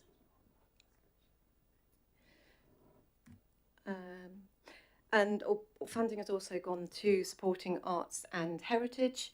So again, a few examples on the slide there. I think the £2,000, for example, to scratch built production meant that they could have bespoke puppets made for their summer show last year. And grants like this help them to keep their admission costs really low, so they can offer an affordable way for families to access the arts. And for many children, their first experience of a live show, a theatre show, is those scratch built productions. They're incredibly popular, really well received. And I think the final slide with some examples is grants supporting inclusion and celebrating diversity. And again, one of the ones to highlight there is £10,000 to the Telugu Association of Basingstoke for them to develop and deliver a cyber safety programme for older people. This is another one of the newer grants from this year, so they're partway through the project at the moment. but their recent feedback shows that they've delivered 4 cybersecurity awareness sessions, reaching 154 participants so far, and they're working with our diversity and inclusion officer to reach out to more underrepresented groups. And those are people who could potentially get caught in some quite nasty scams. And what they're really keen to do, a number of the volunteers in this organisation have got really good IT skills, they're IT professionals, and they can use that knowledge and skills in their volunteering roles, and they want to share that in different communities in Basingstoke. Yes, that's the last slide in terms of the examples. So I guess over to you for comments, questions. Thank you very much. That was very good, actually. I think it's really rewarding to see how much just the little bits of money and giving people opportunities. And obviously sometimes things might not quite work out when people have a go, but it gives people a chance to try and give back to the community. And I think in actual looking at that, it struck me how much value for money I think there was in the money that goes out, and actually what comes back, it's definitely more on the positive than things going wrong. So I'll now go to open it up to any questions, and I think if there's any comments, we just roll it in together because I think it's quite a straightforward report. So anybody want to say anything? Sean? Yes, thank you, Chair. There's 2 just queries. So I've just had a quick look again, and I've noticed that the demand for grants far exceeds obviously the actual funding provided. So how are the sort of priorities set? How do you decide who gets the money and who doesn't? And also, there's a big cliff edge, isn't there, from 26 onwards? So how are we helping? What is the strategy to ensure that obviously all the people that receive grants are that they're going to get another grant, and we seem to be reliant on a number of partners to provide things as well. So what happens if they can't provide what they're doing at the moment?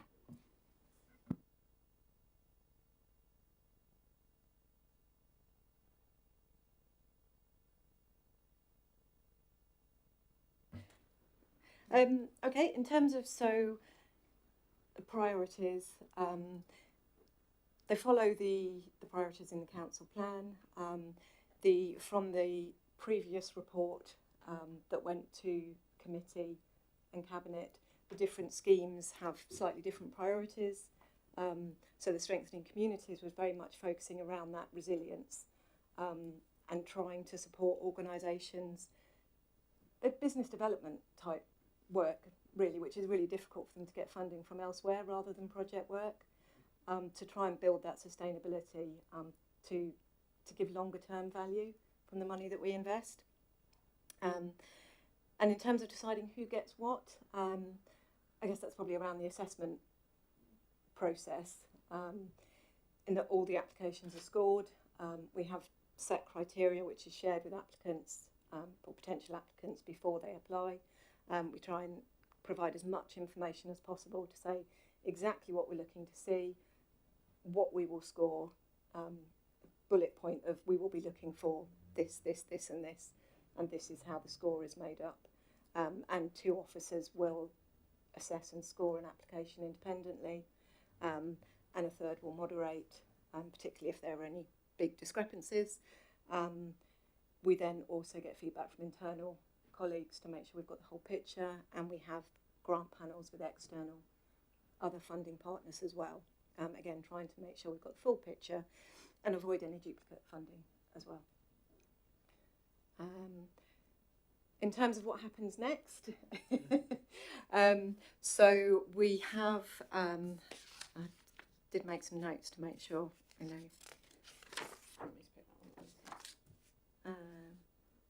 Yeah. Okay, so is that a question in relation to the strategic partner funding, which is? Clarify, it's just obviously the funding is up to, is it March 26? And obviously it says here that they're in negotiations with some of the strategic partners. So that's coming up quite quickly, and obviously they will need to know whether they're going to be getting grants very, very soon, because they need to continue. They need to plan. So, is there something in the pipeline that you can put minds to rest? I think the short answer is yes. So it's going through kind of that process at the moment, and obviously those conversations are happening with those partners and working with cabinet members on kind of final decisions and allocations in relation to that. I mean, it's sad that it comes through as part of the budget process. And I can assure you, if I saw that one of the organisations in those partnership arrangements were something to fall off a cliff edge, I'd make sure they knew about it. Right. I think in regards to the other schemes, so the strengthening communities and the council grant schemes are ongoing, and the community infrastructure, there is budget for the next 2 years to continue those grant funds as well. So these 3 schemes will be continuing this year. Jenny. Thanks, Chair. Just a couple of things. Well, before I start on that though, very interesting presentation, especially really good to see all those examples and the richness of diversity of where, pretty modest investment is nevertheless making, a really significant and material impact in our communities. And I think on reflection, I think it demonstrates that if we empower our communities and our diverse community groups, whether they're cultural, ethnic, whatever they are, to access funding, they will come up with really good, innovative ideas about how they can improve things. It's not us turning around and saying we know better than you about what you should be doing. It's them saying enable us, and that is what we wanted, isn't it? We wanted enabling grants to help improve and sustain our local community groups. So I think it's fantastic. It's going really, really well. So congratulations on that. A couple of little things. On the very first page of the document, background, corporate objectives and priorities, the work of the sector directly contributes to the council priorities by, and there are 2 bullet points there, and I feel that something's big missing. These bullet points talk about fostering pride in our communities and the borough. Fine, good. Delivering projects and providing volunteer resource to protect, restore, reconnect and enhance our natural environment. Very good. But actually, these grants are doing far more than those 2 things. When you look at what they are doing, things, particularly the BVA, the CAB, neighbour care, all these kind of people, they are supporting people to stay safe, to stay well, to access funding they need to live. It's far deeper than a pride in our community and our natural environment. I would like this to be reinforced a bit more, because I don't think it really reflects the power of these grants and what they do. And then I just the sort of pedant in me looks at the difference between the amount of grant that's available and what is actually being committed.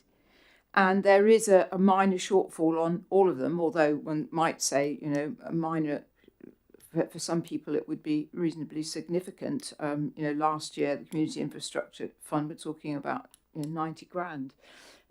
What happens to the shortfall money every year? Thank you.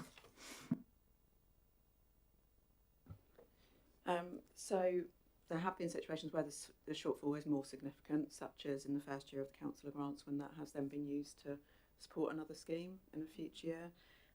For the Community Infrastructure Fund, that underspend is rephased, and it's helped to stretch it out to give that additional year that Lisa mentioned, meaning that we've got 2 further years of that scheme.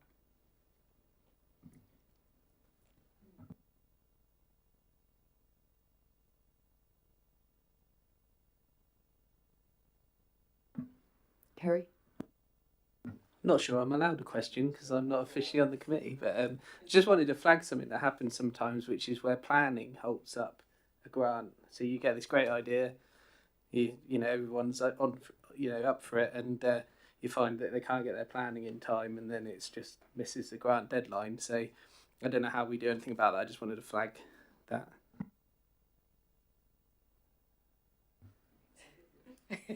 I mean, particularly with the infrastructure projects, yes, there are lots of bits to the puzzle, and what we aim to do, and one of the reasons why with the infrastructure, the SIF grants, is we have that two-stage process so that we can put in a proposal, and when we then go back with feedback on that, if we invite them to apply at that point, we will start to talk about those issues. So we will mention the need for planning and to understand if they will need planning or not, building regulations, landlord approval, and we will then, if we agree an award in principle, we will work with them to try and get through all those hurdles to avoid that happening, and it might mean that it has to defer to a future funding year, which has happened. But yes, we work with colleagues on that a lot. Some of them get really complicated, and we do try and support the applicants, particularly because we don't want to lose those great ideas. And that's, we wanted to fund it in the first place because it was a good project. So, but yes, there are hurdles that have to be gone through. Can I support the comments made? As I told you, I've had 2 community infrastructure funding grants. The first one was successfully completed, but again, that took longer than anybody thought. And the second one is still wading through the process of now having to go through all the planning and the building, because the actual building belongs to the borough. So you have to go through all the different organisations. And I can say that I've had great support from the team, and I'm not just saying that because I'm here, but I've told them that directly. Without their support, I probably would have floundered, because quite honestly, getting these grants is not necessarily the easiest thing, because you have to do an awful lot of work to provide the evidence and the information to be able to be successful at getting it through the process in the first place. So obviously, for a volunteer who's not done this before, or an organisation, it is quite a challenge to actually get it all together and to put it in grounds and get through the first round, and then obviously to move the second. But I certainly think that the grants team particularly have been very, very helpful, and are helpful not just to me, to many other organisations as well. But it isn't quite as straightforward as it appears, and very often the timescales fail or have to be pushed back just because other things take longer to get permission for than you would expect. But I very much welcome them. They are absolutely fantastic, and the organisations I know that have had them are all very grateful for the money that they've got, for whatever purposes they are. And all the council grants that I'm aware of, and I'm sure you have all given, that small organisations who wouldn't have anywhere else to go for this money, because it's the sort of things that just don't get paid for by other places. And they're really, really grateful for anything that you can do. So I'm very pleased that we've got this opportunity to continue. Whether they continue beyond 2027 is not up to us to decide, but obviously, the strategic grants in particular, obviously the organisations, you've seen the money that people get and the things that happen because you actually put a small amount of money in, what you get back for your public, as Jenny rightly said. It isn't just what they do, it's how they unlock for other people to get things. I mean, I would use the example of Citizen Voice, for example.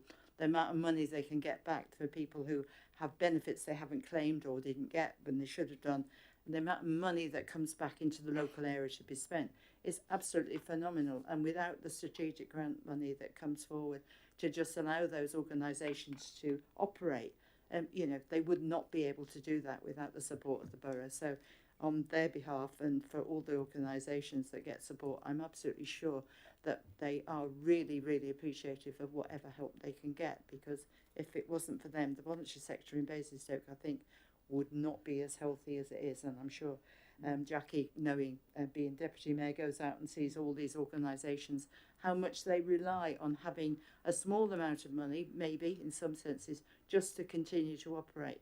but it is absolutely fantastic that we do this, and the great examples of the delivery and what you actually achieve by actually having, might not be a huge amount of money, but it is something with other organisations. So thank you. I was just thinking on a slightly different tack actually about how you manage to try and keep it fair. So obviously some people are much better at doing grants, and Joe's just obviously talked about the support you give, which is fabulous.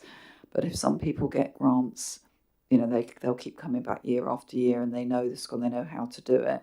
But if there's new people who maybe aren't as aware, and even if they've found out through BVA, for example, excuse me, about the funding channels, but then they struggle with this and maybe get overwhelmed, is there anything you do to try and encourage new people to come up and have a shot, and also to keep giving? There's nothing wrong with same charities getting money year in, year out, like Citizens Advice, for example, because they do such a great job. But obviously it's about just getting that sort of balance. And how do you work that?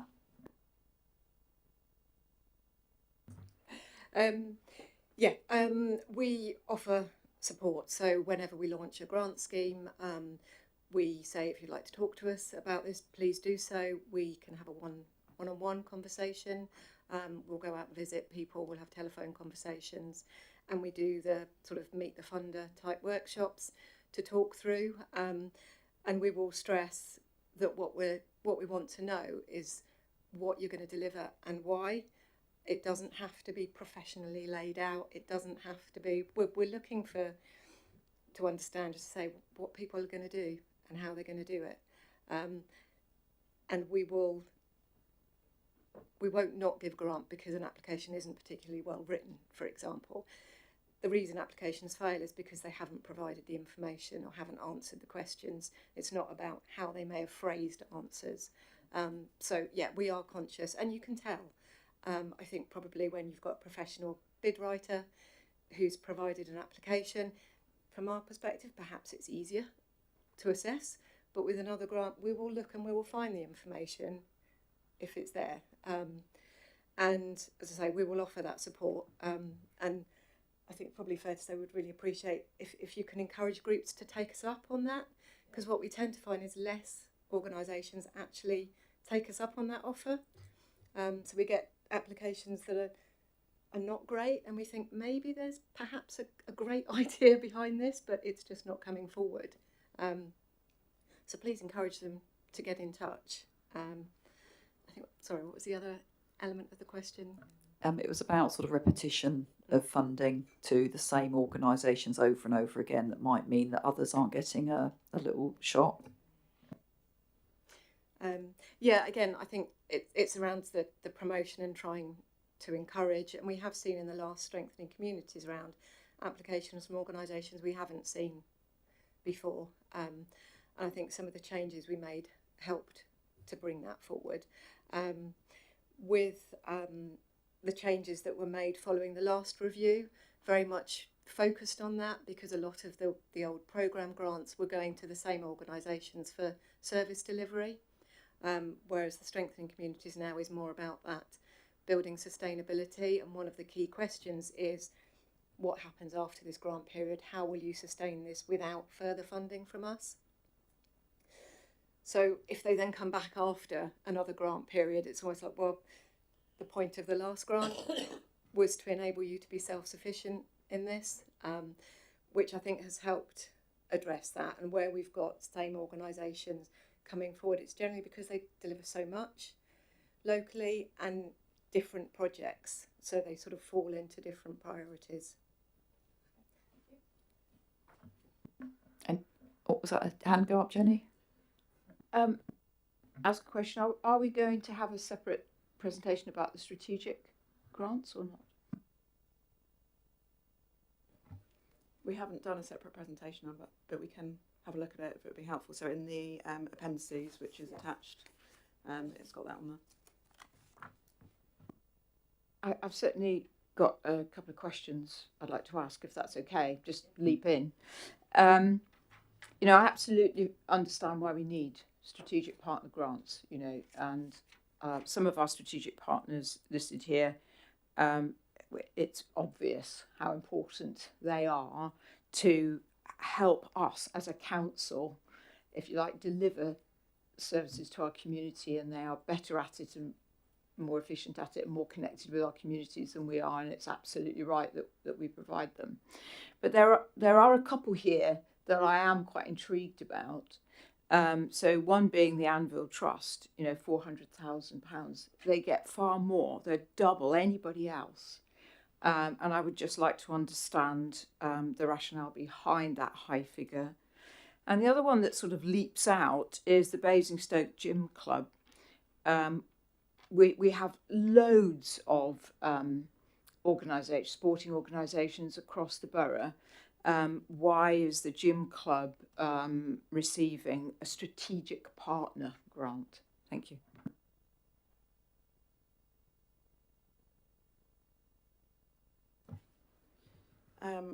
So in terms of the Anvil, that most recent one, so this particular one was quite a significant reduction on previous funding that they had received, which had been set a number of years ago and was associated with the costs, you know, in part around running the facility and in delivering the range of services they did. So that's something that it has shifted over time to get to that figure that we're at now.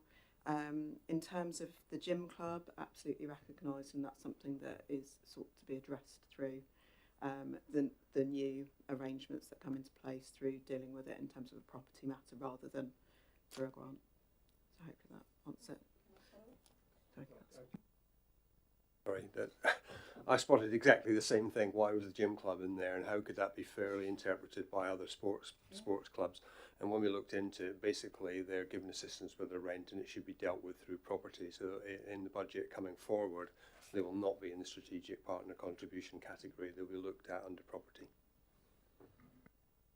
That's really helpful to know. Thank you very much, because lots of our sporting facilities get similar arrangements, so that makes absolute sense.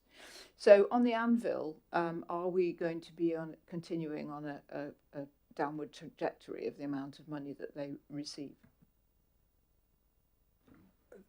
The budgeting process is in. I don't really want to preempt what's going to come in the budget, but I understand why you're asking what you're asking, and if you wait and see when the figures are agreed and published.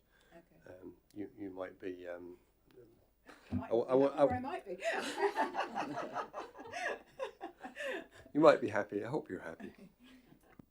Okay, if I just say this is a scrutiny committee, and it's that kind of scrutiny that I'm asking that question about. You know, when I look at some of these organisations that provide such good services, valued services for our communities, that is why we have to push back on a cultural organisation. It's not mean to say that they shouldn't have some, because they do outreach to schools, they do some good stuff, absolutely, but it needs to be proportionate with the other organisations. Thank you.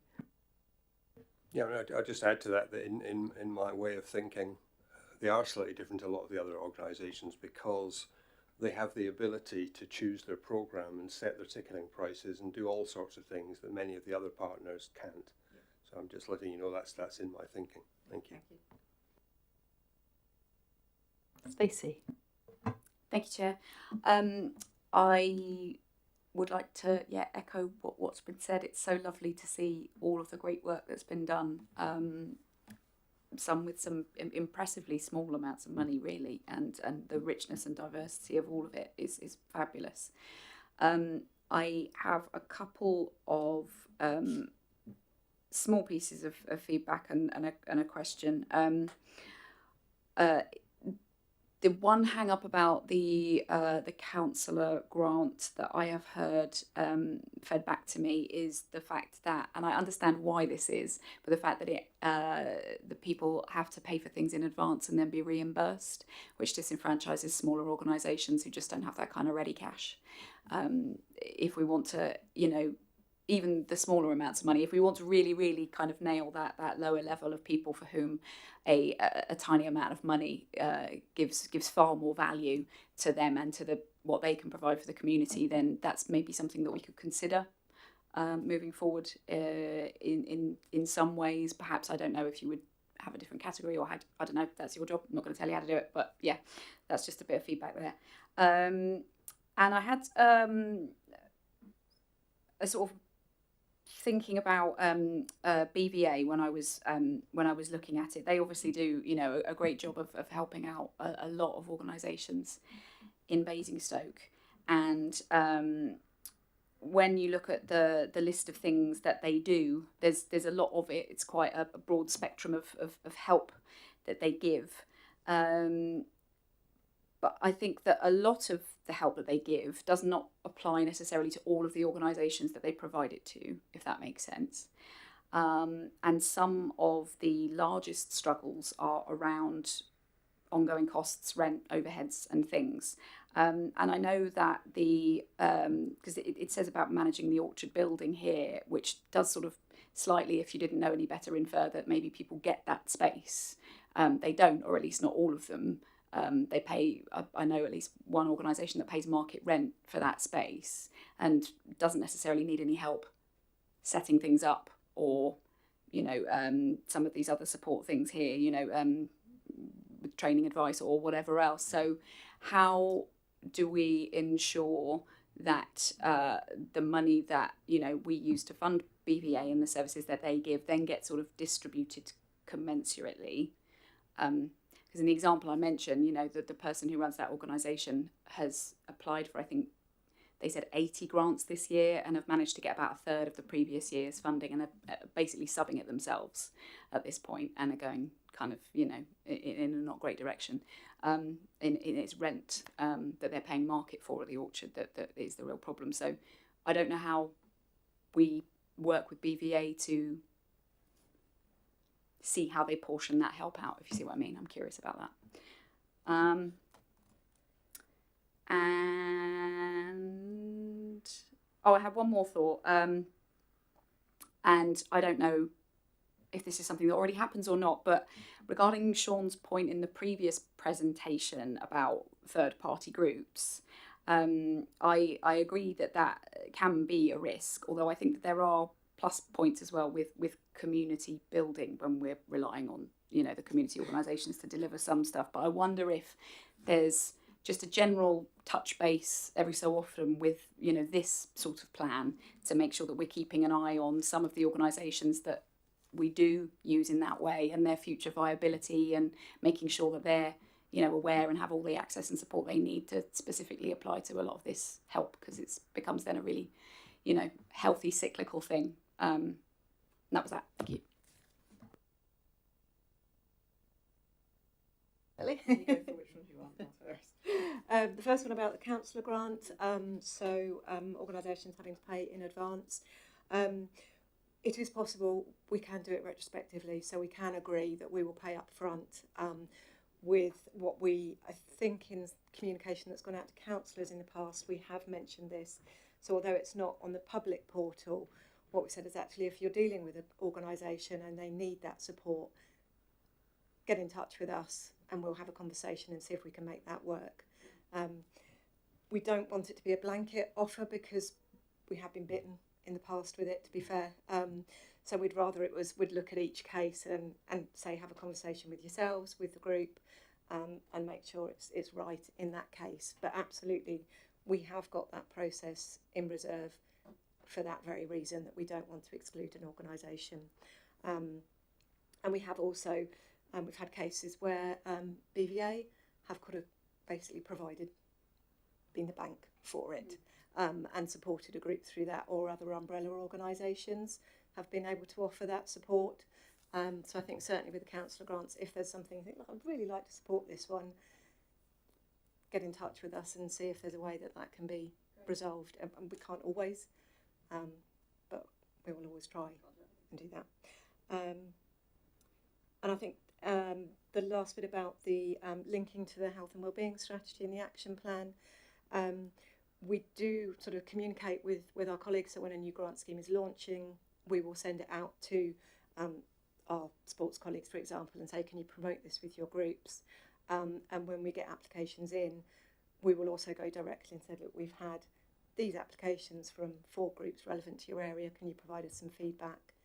And we also will highlight in grant information, we're looking for grants that support key council strategies, i.e. the previous health and wellbeing strategy. So yeah, we do try and pull that in together. And around the orchard, Brent. Issue. That particular point is something that we can discuss with them further.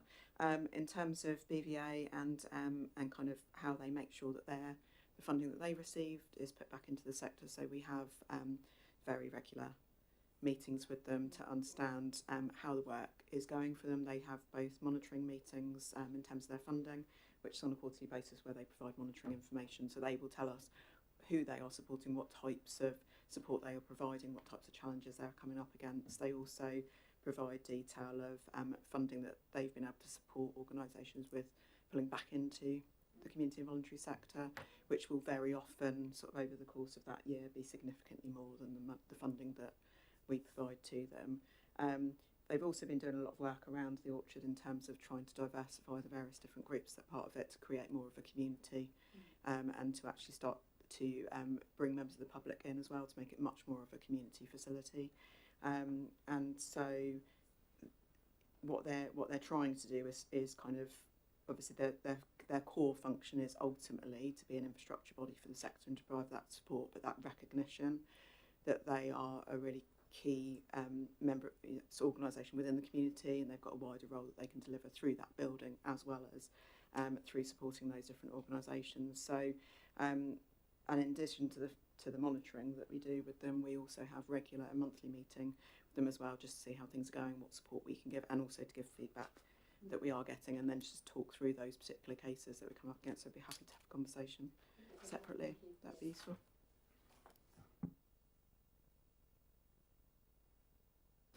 Anything else from anyone else? Looks like we're coming to the end of that one as well. Lovely.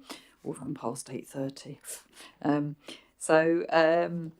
I think generally, it's just that was quite interesting. I think it was sort of some generally positive feedback on the results of all of this. A couple of questions around the sort of finances and how that works, and obviously a couple of bits and pieces picked up on, particularly the Anvil Trust and the Basingstoke gymnastics. But other than that, I think in general that was nothing major to note there.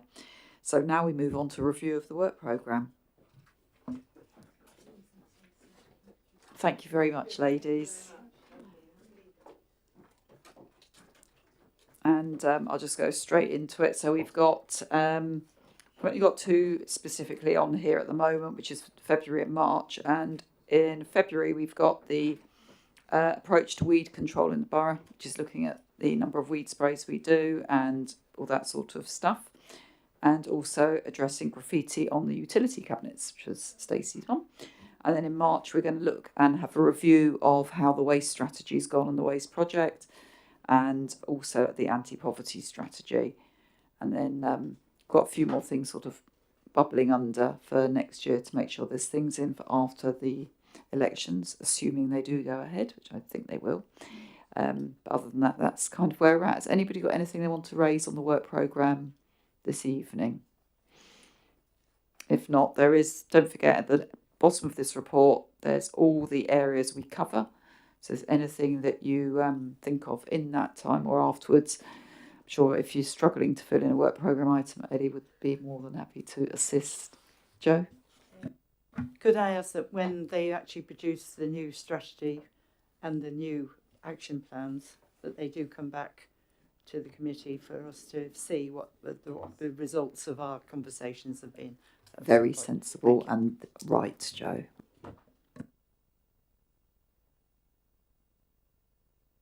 Okay, everybody. I think we can say we're done. Thank you very much, everybody, and have safe journeys home.